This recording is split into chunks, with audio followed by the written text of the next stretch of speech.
درزی خانے میں مکالمہ۔ حمزہ اور حسیب دونوں بھائی درزی خانے میں داخل ہوتے ہیں۔ حمزہ: السلام علیکم۔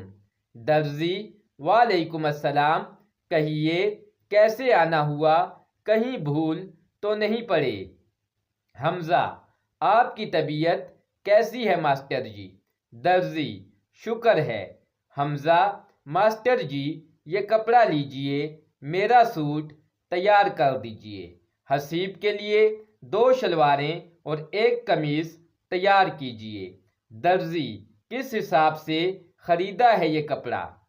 حمزہ: 300 روپے فی میٹر۔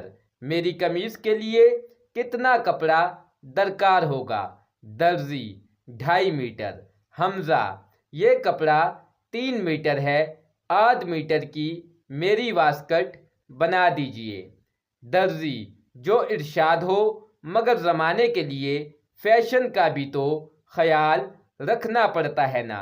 حمزہ: ہمارے کپڑے کب تک تیار ہو جائیں گے؟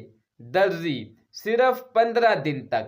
آج پیر ہے، اگلا پیر چھوڑ کر آئندہ پیر کو آئیے، انشاءاللہ آپ کے کپڑے تیار ہوں گے۔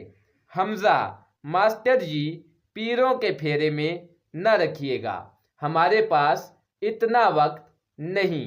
درزی: فکر نہ کریں، ہمیں اپنے وقت کی بھی قدر ہے، کام آ رہا ہے اور ختم ہونے میں نہیں آتا، سچی بات بھی کہتے ہیں اور لوگوں کو وعدوں پر بھی ٹرخاتے ہیں۔